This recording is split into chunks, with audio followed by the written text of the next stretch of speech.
expedite. The pre-workout is designed to really help you get through those moments where you feel a little fatigued. Sometimes your body does get a little tired, it gets a little sore. With this kind of stuff, it picks you right back up.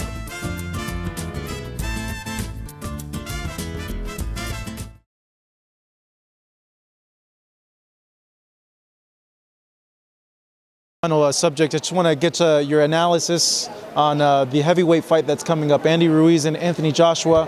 What's going to happen in that fight? There's a lot of variables, a lot of questions for both fighters. What do you make of it? Okay, look. Firstly, let me put across this truth, which no one seems to, or very few people seem to take note of. Who do I like? Who do I want to win? It's not about who I want to win. Boxing is not about personality. If I want to see a personality, I'll go switch the TV on and watch Dave Chappelle. I'll look at Eddie Murphy and, these funny guys. Boxing is about being able to absorb punishment. It's about fortitude. It's about integrity. It's about discipline. So it's not about, who do I like? Obviously, Anthony's British. I'm British. Ruiz is Mexican. So what am I supposed to be? Am I supposed to be against Ruiz because he's Mexican and I'm British? No. The view has to be, who has dug deepest? Who has paid the price in the school of boxing?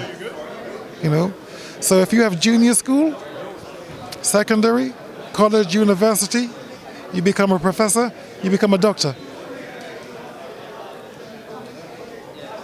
If a fighter, not through his own fault, through the fault of those looking after him, is forced to skip college and is put straight into university,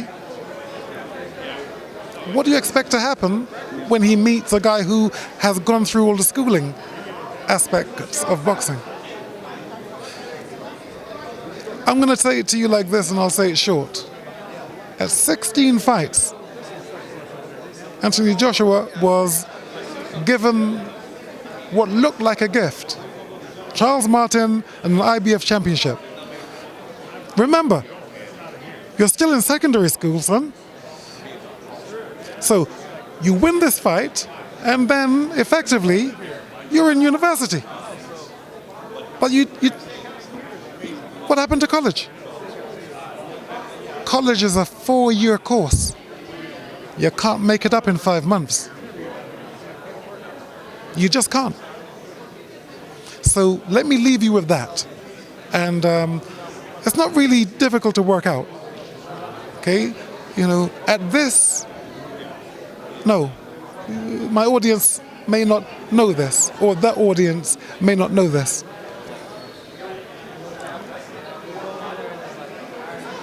As I say, it's almost an exact science. So this is how it goes. At this level in boxing, there isn't any luck. There isn't any luck. So you do the calculation. While you're there, the viewer, I'm at Chris Eubank. Go back to the 31st of May, the day before the 1st of June when the fight took place. Look at my 2 tweets. That's someone who's been to school. So many people who are in boxing haven't been to the school of boxing. They know about the money making of boxing. The school of boxing is something that so many do not have any idea of. And unfortunately, they're taking the shots, but they're being actually steered by people who don't know. The ramifications and the consequences of, fast-tracking a fighter. And then the fighter, listen to this, And then the fighter is there and people are saying, wow, he's a standard bearer. Then he's put into a fight with the man who's actually schooled. He's a standard bearer and then he gets beat. And then he's going to walk around looking at everyone looking up to him. You know, do you see the tragedy in this? You understand? You know, let me tell you this. Again, what the public can't see.